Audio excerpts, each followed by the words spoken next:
எவரும் தன்னலம் நாடக்கூடாது, மாறாக பிறர் நலமே நாட வேண்டும். 1 கொரிந்தியர் 10ஆம் அதிகாரம் 24வது வசனம்.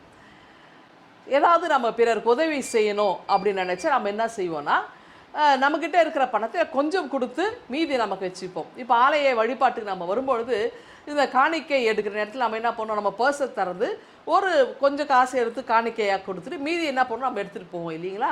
அப்போ நமக்கு வச்சுட்டு தான் மீதி பிறருக்கு நம்ம உதவி செய்யணும். ஆனால் எல்லாவற்றையுமே பிறருக்காகவே கொடுக்க முடியுமா அப்படின்னா அது ஒரு கேள்விக்குறி தான் இல்லையா. நமக்கு பிள்ளைகள், நம்முடைய தலைமுறைக்கு தேவையானதை சொத்துக்களை நாம் சேர்த்து வைத்து நம்மாலே முடிந்ததைத்தான் நமக்கு கொடுக்குறோம். ஆனால் எல்லாவற்றையும் பிறருக்காக கொடுத்தவர்கள் ஒரு நாளும் கெட்டு போனதில்லை.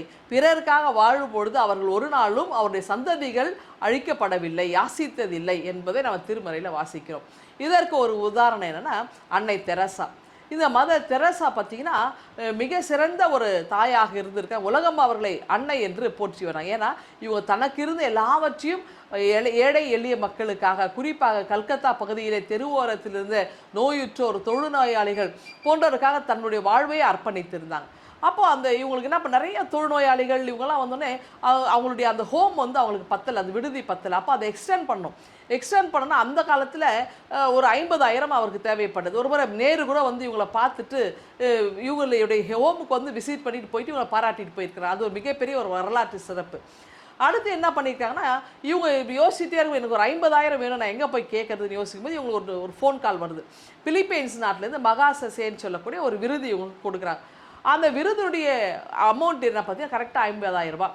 இவங்க அந்த விருதை பெற்று பிலிப்பைன்ஸ் நாட்டிலேருந்து அந்த பணத்தை கொண்டு இந்த ஹோம் எக்ஸ்டெண்ட் பண்ணணும்னு நினைக்கிறாங்க.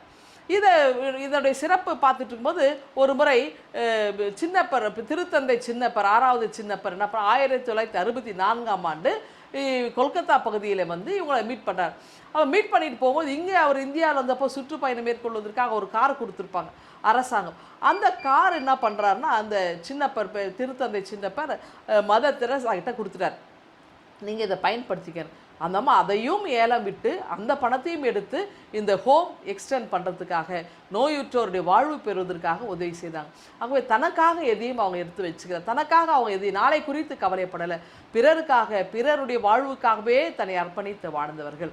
இப்படி பிறர் நலம் நாட அவர்கள் அழைப்பு கொடுத்தது யார் என்றால், அவர் முன்மாதிரியாக இருந்தவர் யார் என்றால் ஆண்டவராக இயேசு கிறிஸ்து.